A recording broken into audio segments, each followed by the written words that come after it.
gente, muito boa tarde. Boa tarde a todos os colegas, né? Uma grande satisfação estar com vocês.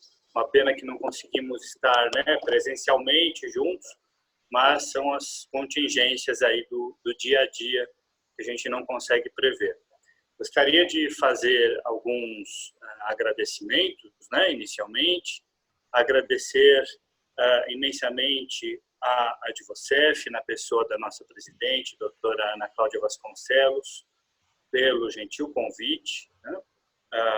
Essa iniciativa é muito importante para aproximar, né, as pessoas, né, os colegas do jurídico de todo o país, e a gente trocar ideia, trocar conhecimento, sempre tendo em vista a melhoria da nossa atuação, né, da nossa atuação técnica.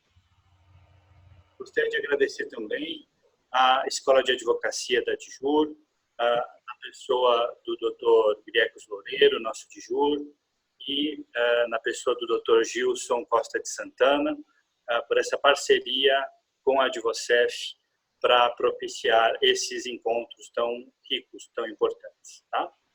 E gostaria também de saudar, né, os colegas do Jurídico de Bauru, na pessoa do seu gerente, Dr. José Carlos Pinotti, e saudar também meus queridos amigos, colegas que estão aí, Dr. André Renato, doutora Ana Cláudia, né? Felizmente estou devendo a visita aí a vocês presencial, mas uma hora eu faço, tá bom? Não foi dessa vez. E agradecer a vocês todos aí por este diálogo. Muito bem, estão me ouvindo legal? Estão me ouvindo bem? Sim. Ótimo. Bom, o tema que nos vai ocupar hoje é justamente aspectos jurídicos do condomínio em multipropriedade. Tá? Depois eu vou disponibilizar tranquilamente os slides para vocês que eu tinha preparado.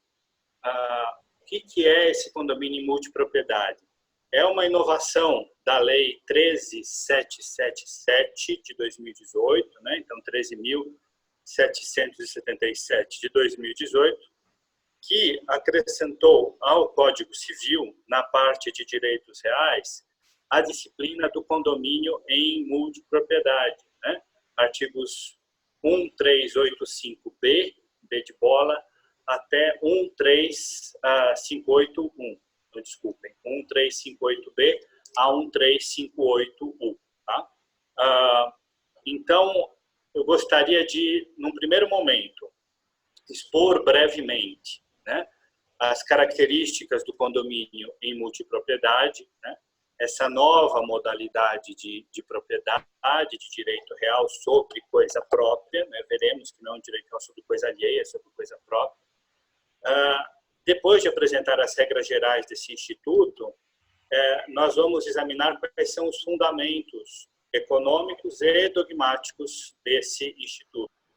E, por fim, eu gostaria de refletir junto com os colegas como é que esse instituto vai impactar, né, na questão negocial e, sobretudo, na questão jurídica aqui na Caixa, né? Porque é uma nova forma de propriedade que agora está positivada e que certamente terá impacto jurídico no nosso dia a dia, certo? Então, iniciemos aqui com o primeiro conceito de multipropriedade. Quem quiser, né, já acompanhar pelo celular, abrir o Código Civil no artigo 1358B e seguintes, eu acho que pode ser bastante útil, tá bom? Quando a gente vai no artigo 1358C do Código Civil, a gente vê a definição de multipropriedade, né? O legislador, né, da Lei 13.777 de 2018 quis definir a multipropriedade dessa forma. Vou ler a vocês. Multipropriedade é o regime de condomínio em que cada um dos proprietários de um mesmo imóvel é titular de uma fração de tempo, a qual corresponde à faculdade de uso e gozo com exclusividade da totalidade do imóvel, a ser exercida pelos proprietários de forma alternada. Vejam que interessante. Então, a gente está diante de um direito real sobre o tempo da coisa, né? Não mais sobre o espaço da coisa. Toda a nossa experiência, né? A nossa experiência no dia a dia, tem o que o Kant chamou de a priori. Né? Quais são os dois a priori principais da nossa experiência? O tempo e o espaço. Não conseguimos ver nada fora do tempo e do espaço. Não existe fenômeno que nós consigamos experimentar no dia a dia fora do tempo e do espaço. Então, vamos ver se eu consigo mostrar isso numa tela, né? Com essa caneta aqui, por exemplo. Essa caneta eu só consigo percebê-la no tempo e no espaço. Hoje, aqui na minha mão, vocês conseguem perceber, né? Também no espaço, ainda que à distância. Pois é, a propriedade foi sempre encarada apenas do ponto de vista do seu espaço. Né? Quando se pensa no direito real tradicional de propriedade, o único aspecto ao qual a gente presta atenção é o aspecto do espaço da coisa, né? Não o tempo da coisa. O que a gente quer é delimitar ali um terreno, um apartamento e falar, isto é nosso. Isto é nosso quando? Sempre. Né? O importante é o espaço, não é o tempo. É nosso o tempo todo. A multipropriedade, também conhecida, é bom que se diga, por time sharing, né? Literalmente compartilhamento de tempo. Né? A multipropriedade quebra isso. Né? O tempo da coisa é mais importante do que o espaço da coisa. Aí a gente percebe a definição do artigo 1358C. Uma mesma coisa, ou seja, um mesmo espaço, um mesmo apartamento, uma mesma casa, um mesmo lote, né, terá diversos proprietários, não ao mesmo tempo. Cada um será proprietário de uma determinada fração de tempo, né, não concomitante, daquele mesmo espaço. Este é o conceito de multipropriedade que quebra, portanto, a ideia comum que nós temos que associa apenas propriedade ao espaço da coisa. Tá? Muito bem.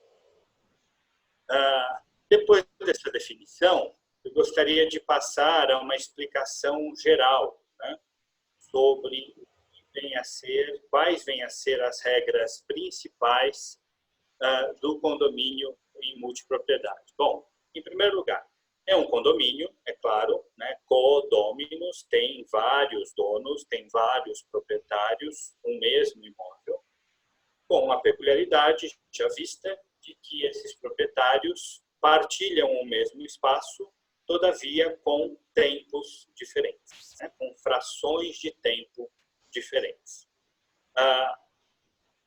Esses proprietários são chamados pela legislação de multiproprietários. São condôminos, é claro, mas para se diferenciar de um condomínio tradicional, do condomínio geral, como chama o Código Civil, eles são chamados multiproprietários. Tá? Quais são as regras gerais, então, da multipropriedade? Primeira regra geral importante. A fração de tempo mínima, né, que pode ser feita numa multipropriedade é de 7 dias. Isso está no artigo 1358-E, parágrafo 1º. Artigo 1358-E, parágrafo 1º. Ou seja, quando se decide fazer um condomínio em multipropriedade sobre um determinado imóvel, não é possível atribuir fração menor do que 7 dias por ano, né, a um determinado multiproprietário. Tá? Esta é a fração mínima legal para alguém ser multiproprietário. E o tempo máximo em que alguém pode ser multiproprietário? Bom, aí o Código Civil silencia, né? O legislador silenciou, deixou isso a cargo do chamado instrumento de instituição. O que é o instrumento de instituição? Né? é o documento, é o negócio jurídico, melhor dizendo, é o negócio jurídico corporificado em um documento, em um instrumento público, que institui a multipropriedade naquele imóvel. Tá? Então, imagine uma convenção de condomínio, condomínio edilício, esses condomínios de prédio de apartamento. A convenção de condomínio é que estabelece as regras do condomínio edilício. Pois bem, o condomínio em multipropriedade é um instrumento de instituição que será, de certa forma, né, o instrumento que vai criar uma relação de multipropriedade naquele imóvel antes titularizado apenas, né, de forma unívoca. Né? Uma pessoa ou várias pessoas, mas uma propriedade tradicional. O instrumento de instituição, esse que institui, que cria a multipropriedade, pode determinar, né, a fração máxima de tempo que um multiproprietário pode ter por ano. E pode não determinar também. Tá? Isso está no 1358F e 1358H. 1358F e 1358H. Estou repetindo, porque como vocês não estão vendo a apresentação, eu repito porque essas letras, né, quase o alfabeto inteiro que o legislador usou no 1358, então é bom repetir para, caso queiram anotar, podem fazê-lo. Segunda regra geral sobre o condomínio e multipropriedade. Cada fração de tempo tem uma matrícula. Né? Cada fração de tempo tem uma matrícula determinada. Então, pense no seguinte. Um apartamento. Se houver a multipropriedade de 53 multiproprietários, né, que no final é o máximo que a lei permite, se o tempo mínimo é 7 dias por ano para cada multiproprietário, você vai ter no máximo 53 multiproprietários daquele imóvel. Né? Cada fração de tempo terá uma matrícula específica, né, no registro do imóvel. Isso está na Lei de Registros Públicos, né, a Lei 6015 de 73, artigo 176, parágrafos 10 e 11. Alterações feitas também, claro, pela Lei 13777 de 2018, que criou a multipropriedade. Tá? Então, veja que realmente esta fração de tempo, esse direito real sobre o tempo da coisa, ele acaba sendo expresso formalmente em uma matrícula, né? Uma matrícula separada para cada fração de tempo, como se fosse cada matrícula um imóvel distinto. Na verdade, é um imóvel distinto, né? É o tempo de um imóvel distinto. Por isso que essa conversa do tempo e do espaço que eu fiz com vocês é importante para a gente entender a multipropriedade. Quarta regra geral. Né? Como é que vai se dividir o tempo entre os multiproprietários?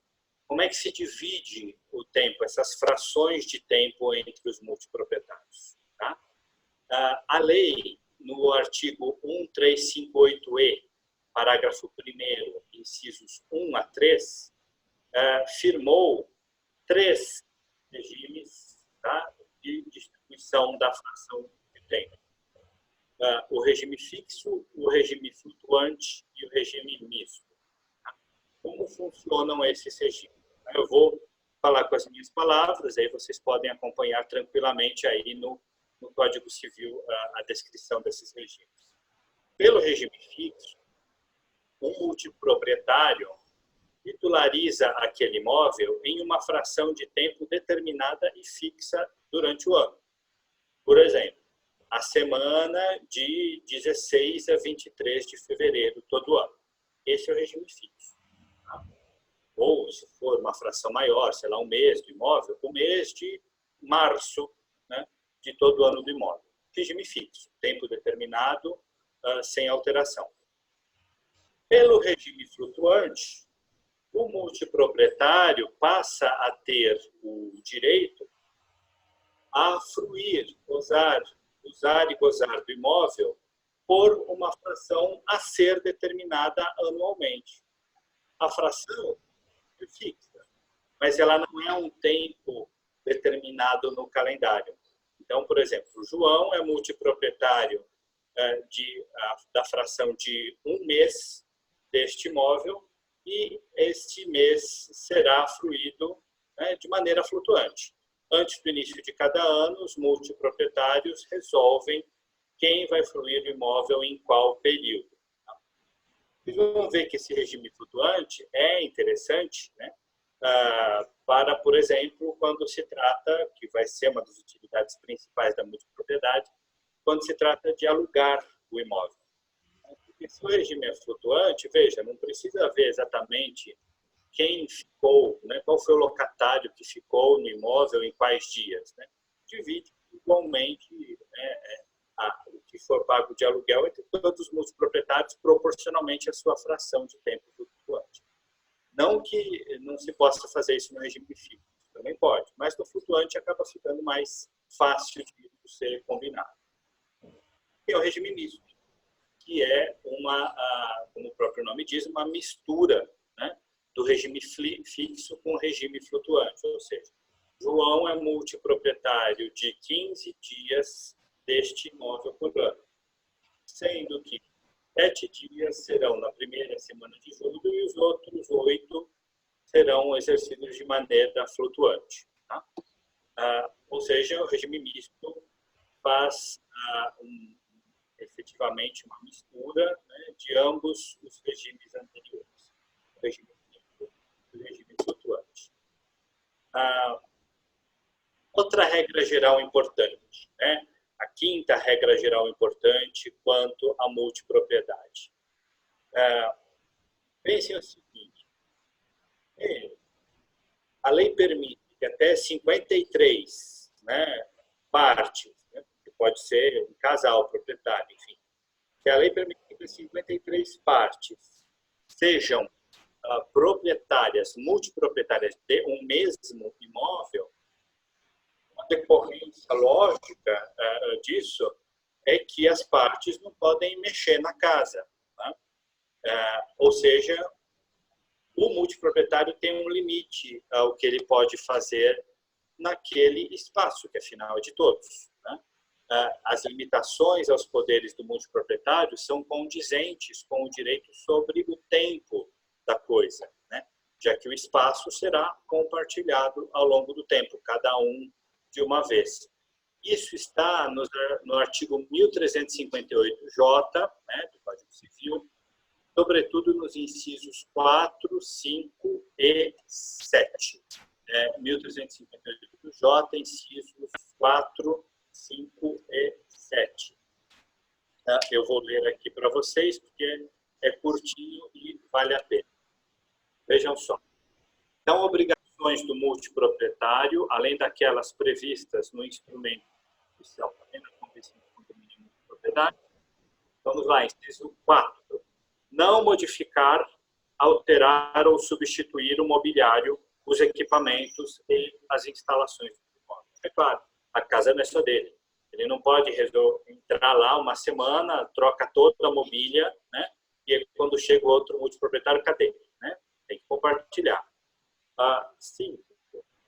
Manter o imóvel em estado de conservação e limpeza condizente com os fins a que se destina e com a natureza da sua respectiva construção. 7. Usar o imóvel exclusivamente durante o período correspondente à sua fração de tempo. Lembrando que essa fração de tempo pode ser fixa, pode ser flutuante e pode ser mista. Essas limitações são íncitas, são inerentes à ideia de um compartilhamento de espaço. Tá? Por isso que ele não pode fazer alterações. Ele está lá, inclusive, só para aproveitar o imóvel. Né? Essa é uma das vantagens do condomínio multipropriedade. Veremos mais adiante um pouco mais sobre isso. A outra regra geral é a figura importantíssima do administrador. O administrador está no artigo 1358 do Código Civil. Todos esses artigos, recordo, todos eles acrescentados pela Lei 13777 de 2018.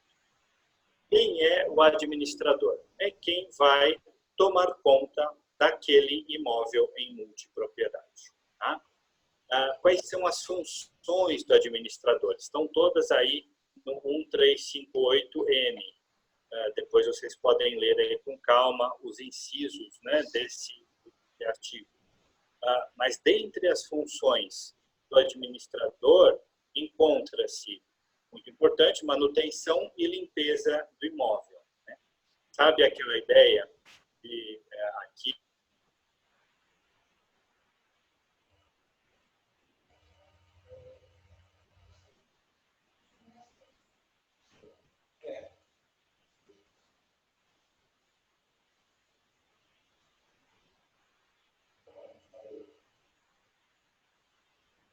no estado que você foi.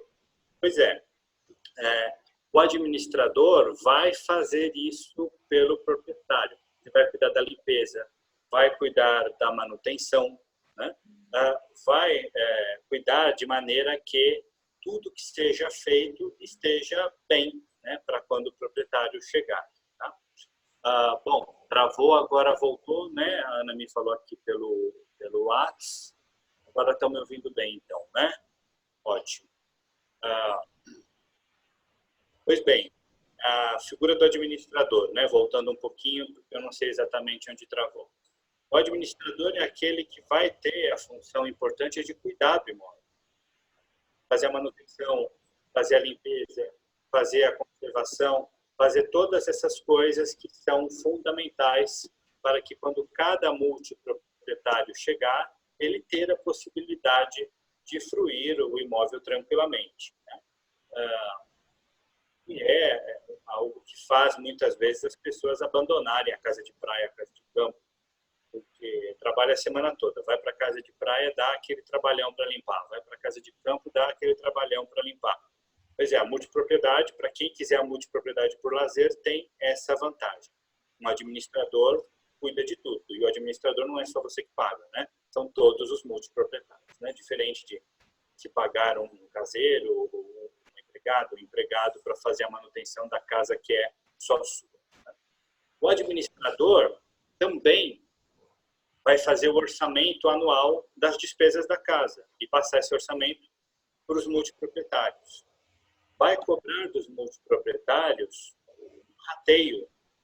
o rateio das despesas do imóvel. Claro, o imóvel tem despesas de conservação. Pode também o administrador ser responsável, né, contratualmente, pela lei não, para pagar todas as despesas do imóvel. Né? Então, por exemplo, eu acho até o mais prático. Inclui-se condomínio, inclui-se, se for um condomínio edilício, né, além de ser multipropriedade, se for um apartamento, por exemplo, um apartamento num prédio de apartamentos. Tem dois condomínios aí, né? Tem um condomínio edilício e tem um condomínio multipropriedade desta unidade que tem vários multiproprietários.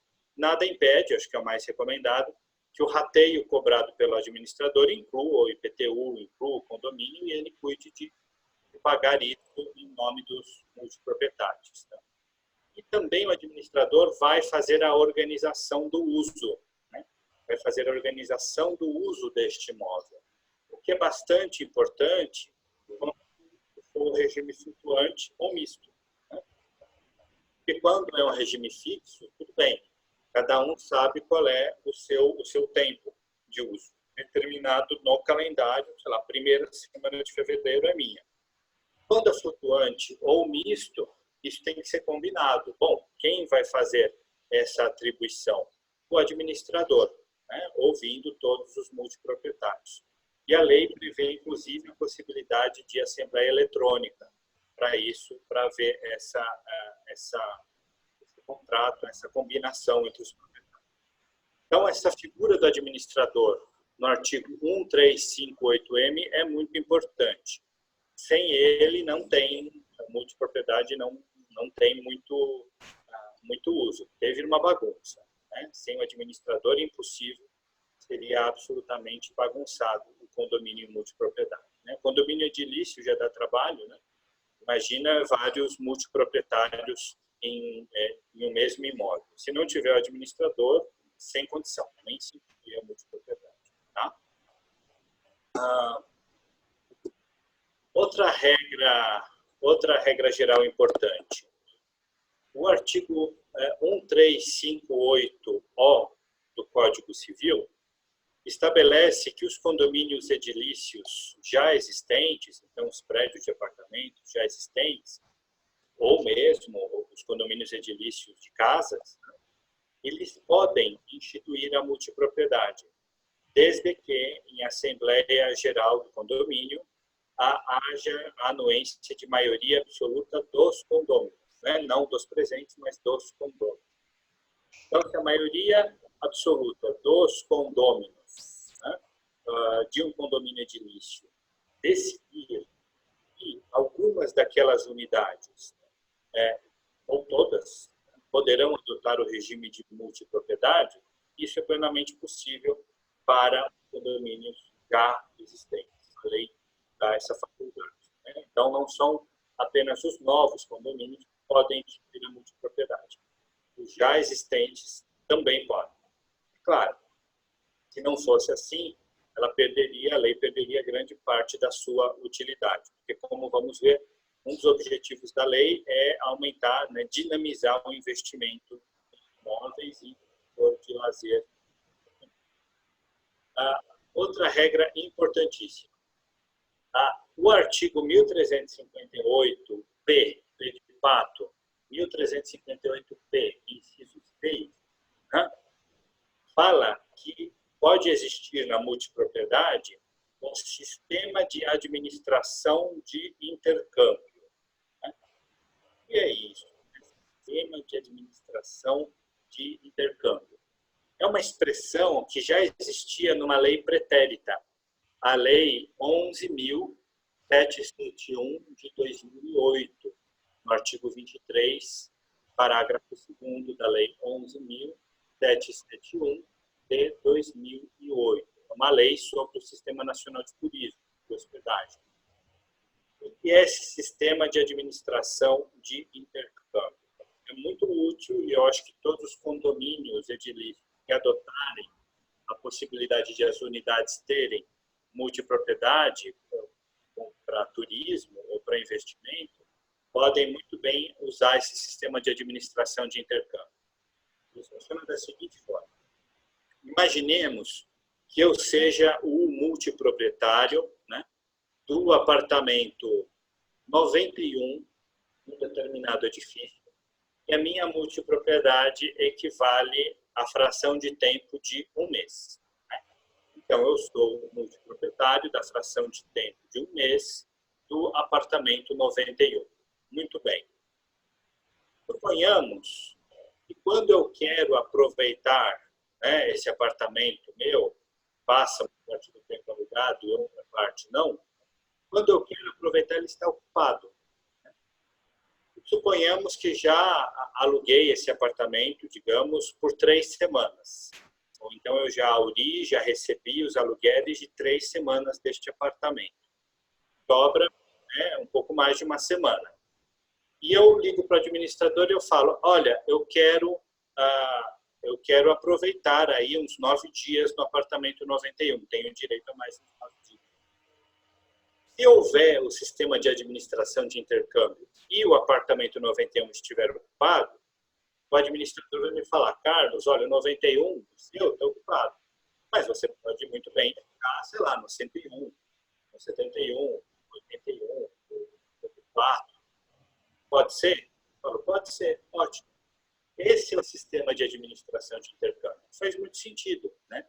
Pensemos que seja esse apartamento 91 seja uma unidade de um resort, por exemplo. Né? Eu quero aproveitar uma semana no resort. Né? A minha propriedade, que eu aluguei de 3 semanas, quero aproveitar agora 8, 9 dias. Mas a minha unidade está ocupada, muito bem. Então, eu aproveito o resort em outra unidade, que não é a minha. Né? Este é o tal sistema de administração de intercâmbio. Né? Ele funciona e o administrador também tem que controlar tudo isso. Né? E é claro que as pessoas, os multiproprietários, têm que concordar com isso para que exista esse intercâmbio entre as unidades. Mas ele é muito interessante para propiciar ao mesmo tempo o investimento e o uso.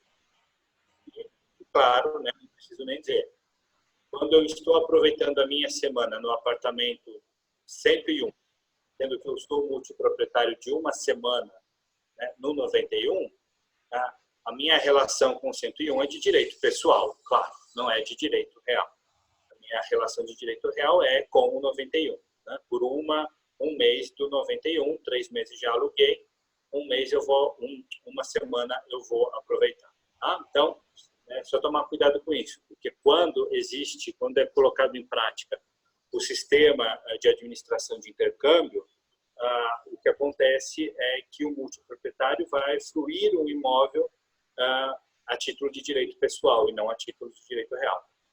Porque o dele, né, ele tem o direito real sobre o espaço da coisa, o dele está ocupado. Então, ele frui outro a título de direito pessoal e pronto. E está cumprida a obrigação ali do administrador perante ele. Ele teve o tempo, a sua fração de tempo, como se fosse no seu imóvel, mas não é. Tá? Eu gostaria agora de pontuar algumas diferenças do condomínio em multipropriedade para o condomínio geral voluntário, né, que está disciplinado no Código Civil e que é aquele condomínio menos comum, né, porque dá muita briga. É aquela história de 3, 4 pessoas serem titulares de um imóvel. Esse é o tal condomínio geral voluntário que eu estou chamando. Às vezes acontece de ele acabar ocorrendo por uma necessidade. Né? Os 3, 4 são herdeiros de alguém. Acabam sendo condôminos, né, de uma forma mais tradicional. Esse é o condomínio geral voluntário, ou necessário também, as heranças. Qual que é a diferença do condomínio em multipropriedade para o condomínio geral voluntário? Né? Tem duas diferenças bem importantes, né, que são decorrentes da natureza do condomínio em multipropriedade. Primeira diferença. No condomínio em multipropriedade, não existe direito de preferência dos multiproprietários na alienação das frações de tempo. Né? Chamado direito de preferência ou direito de prelação, que é aquela história, antes de você vender a sua fração, você tem que oferecer para o outro condômino. Naturalmente, isso não existe na multipropriedade, nem faria sentido. Né? De 53 pessoas, o máximo legal, né? Se 53 pessoas são multiproprietárias de um mesmo imóvel, cada uma pode negociar a sua fração de tempo de maneira bastante livre, né? Sem precisar oferecer a outra e sem dar danos da outra. É claro que se formos emprestar aqui uma expressão, né, que a gente usa muito no direito empresarial, né, ao passo que o condomínio geral é intuito personae, o condomínio de propriedade não o é. Então, na verdade, você tem uma fração de tempo e às vezes você nem precisa conhecer os outros proprietários. Você está interessado naquela fração de tempo apenas. Não teria sentido ter que oferecer essa fração de tempo para os outros. Sobretudo porque não se presume o interesse dos multiproprietários em ter o imóvel inteiro. Ao passo que se presume o interesse dos condôminos em ter o imóvel inteiro. Tá? A primeira diferença é bastante importante. A segunda diferença. Não existe solidariedade entre os multiproprietários quanto à contribuição condominial de multipropriedade. Isso está no artigo 1358J. Também não existe essa solidariedade quanto à contribuição condominial edilícia, ou seja, aquela contribuição que todos os multiproprietários devem ao condomínio edilício. Né? O condomínio que a gente paga normalmente. Para quem mora em apartamento, sempre vai pagar o condomínio. Né? Essa é a contribuição condominial edilícia. Pois é, tanto para a contribuição condominial de multipropriedade, quanto para a contribuição condominial edilícia, não existe a previsão legal de solidariedade entre os condôminos. Ao passo que existe entre os condôminos de um condomínio geral. Isso é bastante importante porque dá uma certa garantia, né, para os condôminos de que o eventual inadimplemento de um outro multiproprietário não vai te prejudicar. Não teria sentido isso, exatamente porque o condomínio em multipropriedade não é intuito persona. Então, você não é responsável pela contribuição do outro. Exatamente porque o foco, volto a dizer, não é no espaço, mas é no tempo. Então, sobre aquela fração de tempo, você é um senhor absoluto. Né? Então, não importa as outras frações de tempo. Cada multiproprietário que se entenda com o administrador ou com o condomínio. E o artigo 1358-S prevê a possibilidade também de o condomínio edilício adjudicar a fração de tempo do multiproprietário inadimplente. Sem problema, não vai cobrar dos outros multiproprietários, vai adjudicar do multiproprietário inadimplente. Uma questão que a lei não trata, da qual a lei não trata, é quanto às obrigações tributárias. Tá? Será que a prefeitura pode cobrar o IPTU de todos os multiproprietários? Né? Será que ela pode cobrar o IPTU de todos os multiproprietários? Pois é, neste ponto, nós tínhamos aqui parágrafos 3º a 5º do artigo 1358L, né? 1358J. Os parágrafos 3º a 5º do 1358J, que previam esta ausência de solidariedade em matéria tributária, foram vetados pelo então presidente da República. Né? E o veto foi mantido. Então, significa que é solidário? Bom, aí a gente tem que ir para o Código Tributário Nacional, porque solidariedade, né, não se presume. Inclusive, as razões do veto foi que lei tributária, matéria tributária, nesse sentido de solidariedade, é objeto de lei complementar, e, portanto, uma lei ordinária não poderia prever a respeito. Se a gente vai no 125 do Código Tributário Nacional, a gente vai ter que ver se encaixa lá a ideia de cobrar solidariamente de todos os multiproprietários, né, um IPTU no qual o imóvel esteja inadimplente. Me parece que não. Tá? Me parece que não. Vejam aqui o que diz o CTN. 124, na verdade. 124 do Código Tributário Nacional. São solidariamente obrigadas as pessoas que tenham interesse comum na situação que constitua o fato gerador da obrigação principal, ou as pessoas expressamente designadas por lei. A lei designou expressamente que eles eram solidários, né, do ponto de vista tributário? Não. Então, resta ver se entra pelo inciso 1. Pessoas que tenham interesse comum na situação que constitua o fato gerador da obrigação principal. Não me parece que os multiproprietários tenham esse interesse comum no fato gerador que constitui o objeto da obrigação principal. Por quê?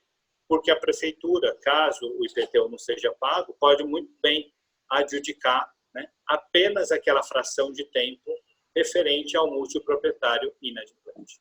Né? Pode muito bem isso ser feito. É claro que tudo isso pode ser evitado, né, se o administrador cuidar bem do rateio e pagar em dia os tributos. Mas é conveniente a gente pensar a esse respeito, tá bom?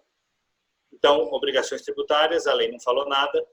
Parece que, interpretando o Código Tributário Nacional, não dá para encaixar na solidariedade do 124. Bom, depois de expostas as regras gerais da propriedade, acho que fica fácil de a gente ver qual é a finalidade, né, da multipropriedade. Me parece que a finalidade da multipropriedade é dupla.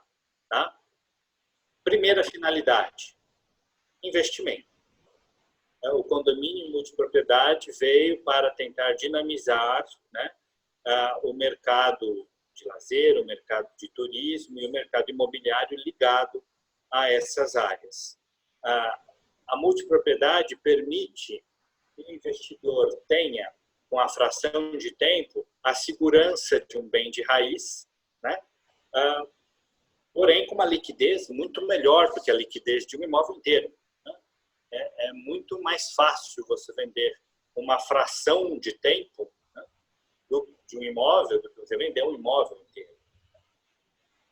Em São Paulo, trabalho na recuperação de créditos e a gente acompanhei alguns leilões aqui, imóveis bons, né, que às vezes vão a leilão por um preço também bom e demora muito. Né? Alguns não são arrematados, mesmo sendo bons. Pois é, então imóvel, qual que é a nossa ideia de imóvel? É bem de raiz, é segurança, mas a liquidez é baixa. A multipropriedade é um bem de raiz, uma fração de tempo sobre o imóvel, uma liquidez mais alta, que é mais barato, né, mais fácil de circular no mercado. Além disso, a lei, nem precisava dizer, mas diz expressamente no 1358 e inciso 2, que o multiproprietário pode locar o imóvel. É claro, isso é uma decorrência dos poderes inerentes à propriedade. Mas a locação da fração de tempo correspondente à multipropriedade é uma locação interessante, porque pode gerar uma renda ao multiproprietário sem que ele tenha o risco, né? Sem que ele tenha o risco de ser proprietário de um imóvel todo, que às vezes não aluga. Né? Às vezes fica um ano sem alugar, 2, 3. Né? Como ele é proprietário apenas de uma fração de tempo, né? O risco é menor e o retorno, portanto, acaba sendo mais seguro. Tá? Essa é a primeira finalidade, portanto, que se dessume claramente da descrição do Instituto. A segunda finalidade, né, é a finalidade de lazer veraneio. Como eu disse antes, aquela ideia de ter, né, uma casa no campo, né, para ficar do tamanho da paz, como disse Elis Regina, uma casa na praia, né, é algo que pode muito bem se conseguir pela multipropriedade sem ter o ônus de fazer toda a limpeza, toda a manutenção, toda a dor de cabeça que às vezes acaba solapando mesmo o tempo de descanso que você tem numa casa de veraneio. Claro que tem seus contras, é lógico, você pode mexer na mobília, tem seus contras, lógico que tem. Mas tem muita coisa a favor, né? Já que não podemos fruir uma casa de veraneio os 12 meses do ano, né, continuamente, seria bom se pudéssemos, né? Todo mundo trabalha, tem uma vida corrida, então por que não ter uma fração de tempo de uma casa de veraneio de interior ou de litoral, né, por um tempo correspondente que você sabe que você vai passar naquela casa. Né? Então, é uma finalidade bem possível da multipropriedade. Algo que já existia antes, sim. Né? Tem diversos artigos bacanas sobre multipropriedade antes da lei que a positivou no Código Civil, um artigo ótimo do Gustavo Tepedini, inclusive, a respeito do tema. Mas, veja, eu entendo que era uma relação de direito pessoal, né? Porque os direitos reais, pelo Código Civil, são números clausos, o rol é taxativo. Você não está no Código Civil como direito real, você não pode ter um direito real atípico. Então, como toda a vênia, né, os doutrinadores que entendiam que já existia um direito real sobre o tempo antes dessa positivação legislativa, me parece que não. Né? Aqueles clubes de campo, eu não sei quem se lembra, eu lembro quando eu era criança, as pessoas iam para um clube chamado iglu, né? Que eram uns igluzinhos, assim, bem simplesinhos, diversas cidades de litoral e interior, você pagava uma taxa mensal e isso te dava direito a usar um determinado tempo do ano algum iglu em alguma cidade que tivesse disponível. Bom, essa relação não tem nada de direito real, ao meu ver, é direito pessoal. Aquela instituição de clube se obrigava a prover a você uma hospedagem por um determinado período, no limite tempo do ano. Não tem nada de direito real aí, né? Não é um direito sobre a coisa. é um direito a que alguém te dê algo, te preste um serviço, né? Então, efetivamente, agora, com a positivação do condomínio multipropriedade, a gente entende que isso pode ser feito com segurança de um direito real. O mais importante aqui, a finalidade é investimento, a finalidade é lazer. Portanto, a finalidade do condomínio multipropriedade não é uma outra coisa, não é moradia. Tá? É um direito de propriedade cuja finalidade não é moradia. Bom, mas qual que é a diferença, já que a Constituição garante o direito de propriedade no artigo 5º, como é que o Código Civil garante? Vai ter uma diferença muito importante nisso para nós da Caixa. Tá? O fato de o condomínio em multipropriedade não ter por finalidade a moradia vai fazer deste direito real sobre o tempo da coisa algo absolutamente peculiar, diferente dos outros imóveis que têm um uso potencial para moradia, né, ou para comércio. Né? A gente lida mais com moradia, né, na Caixa. Por isso que eu estou chamando a atenção. Não é moradia, isso vai ser importante para as questões que a gente vai ver mais adiante.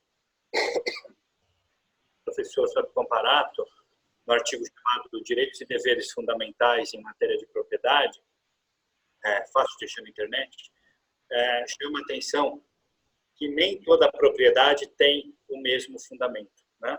Há propriedades que têm fundamento distinto das outras propriedades. Então, ele diz, por exemplo, a propriedade de um controle acionário é muito diferente da propriedade de um imóvel simples que a pessoa usa para sua moradia e de sua família. Pois bem, desculpa. O condomínio multipropriedade não tem a finalidade da moradia. Isso vai ser de suma importância para a gente. Tá? Então, para encerrar, eu gostaria de pensar com vocês sobre 3 questões atinentes à Caixa relativas ao condomínio em multipropriedade. Tá? E por isso que eu pensei aqui na finalidade da multipropriedade. Primeira questão, será que dá para a gente conceder um financiamento para o multiproprietário comprar uma fração de tempo do imóvel pelo SFH? Bom, claro que a lei da multipropriedade nada fala a respeito, eu procurei nos manuais normativos da Caixa também, não identifiquei ainda nada a respeito, talvez até haja, né? Então, os colegas encontrarem aí, eu até agradeço, a gente pensa junto a respeito. Mas, interpretando o sentido da lei de multipropriedade e interpretando a lei da SFH, me parece claro que não, né? Que não dá para comprar a fração de tempo em multipropriedade via SFH. Por quê? Porque a finalidade da SFH é o financiamento da moradia. Então, se a gente vai na Lei 4380 de 64, separei aqui alguns artigos. Artigo 1º, artigo 8º, fala explicitamente que a finalidade é a aquisição da casa própria. Né? Ninguém vai morar numa multipropriedade. Mesma lei da CFH, artigo 9º, o objetivo, né, do sistema financeiro de habitação é a aquisição de casa para a residência do adquirente. Ou seja, claramente, né, está fora do SFH a aquisição de fração de tempo de imóvel, né, em multipropriedade. Bom, e pelo SFI, pelo Sistema Financeiro Imobiliário? Se vocês forem ver na Lei 9514 de 97, né, que viu ali na Secretaria e o SFI, vocês não vão encontrar nenhuma referência específica à moradia, à casa própria, algo do tipo. Então, pelo sistema financeiro e imobiliário, me parece que não haveria um óbice, né, para a aquisição de imóveis por fração de tempo de imóvel em multipropriedade. Então, vejam, né, como a finalidade econômica da propriedade é importante para a gente dar essas respostas. Né? Se a gente percebe o condomínio multipropriedade não visa moradia, fica fácil de a gente pensar a respeito dessa questão do SFH e do SFI. Tá bom? Bom, será que ela pode ser adquirida com FGTS? Outra coisa, né? Mesma linha de resposta. Se a gente for ver o artigo 20 da lei da FGTS, a lei 8.036 de 90, que a gente conhece também, a gente vai ver que nos incisos 5, 6 e 7 do artigo 20 da lei do FGTS, está explícito, né, que o FGTS a conta pode ser sacada para, né, pagar prestações de financiamento habitacional concedido no âmbito do SFH, né, liquidar ou amortizar extraordinariamente saldo devedor do SFH, né, pagamento total ou parcial do preço de aquisição de moradia própria com operação financiável pelo SFH. Então, parece que o FGTS está fora disso, pelo menos pelo regramento da 8.036 de 90. O que, claro, não impede, evidentemente, o trabalhador sacar o FGTS em qualquer uma das outras hipóteses, né? Mais de 2, 3 anos fora do sistema, saque aniversário, enfim, e investir no que ele bem entender, lógico.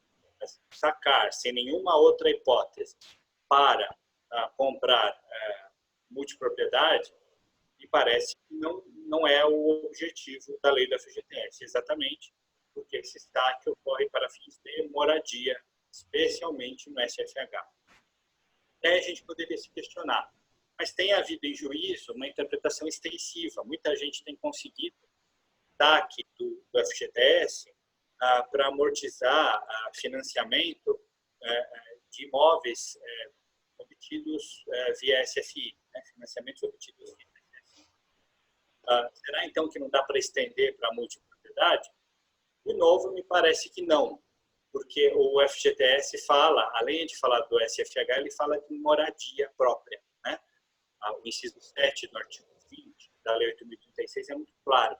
Pagamento total ou parcial do preço de aquisição de moradia própria. Então, além de ser SFH, é moradia própria. Essa interpretação extensiva que parte do judiciário tem feito é apenas porque quem adquire uma casa própria no SFI também está adquirindo por moradia própria. Claro que isso é controverso, claro que a gente pode discutir a respeito disso, mas não dá para estender isso para multipropriedade, porque não é moradia própria. E, por fim, uma questão muito importante para quem faz recuperação de crédito. Será que a fração de tempo em multipropriedade pode ser considerada bem de família?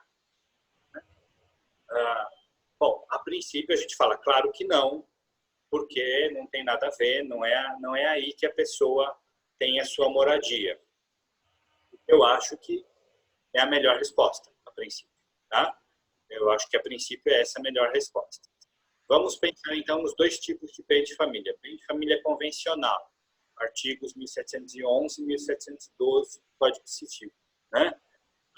Bom, bem de família convencional certamente não é, porque os artigos 1711 e 1712 exigem que, para se instituir o bem de família convencional, a família deve efetivamente residir neste imóvel. Então, bem de família convencional, esquece, com certeza não dá para a multipropriedade ser. Mas será que ele pode ser bem de família legal, né? Aquele bem de família feito por força de lei, da Lei 8.009? Aí, a Lei 8.009, naturalmente, por ser de 90, não responde essa questão, mas a gente tem duas súmulas do STJ para a gente pensar a respeito. Primeiro, súmula 449. A súmula 449 do STJ estabelece que garagem com matrícula apartada não é bem de família, né? Garagem com matrícula apartada não é bem de família. Ora, né, podemos fazer um argumento a fortiori. Se garagem com matrícula apartada não é bem de família, mesmo servindo a uma necessidade existencial dos moradores, né? A pessoa tem um carro, vai guardar na garagem, né? Se mesmo assim não é bem de família, porque é a moradia do carro e não a moradia da pessoa, com mais razão, uma fração de tempo em multipropriedade não deve ser considerada bem de família.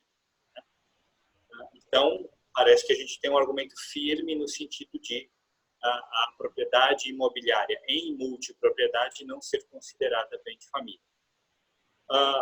Mas tem uma outra súmula que pode trazer um argumento para balançar um pouco essa nossa convicção, que é a súmula 486. Eu vou ler para vocês. É impenhorável o único imóvel residencial do devedor que esteja alocado a terceiros, desde que a renda obtida com a locação seja revertida para a subsistência ou a moradia de sua família. Então, veja. Claro que se a gente for fazer uma aplicação literal da 486 para multipropriedade, já não aplica, né?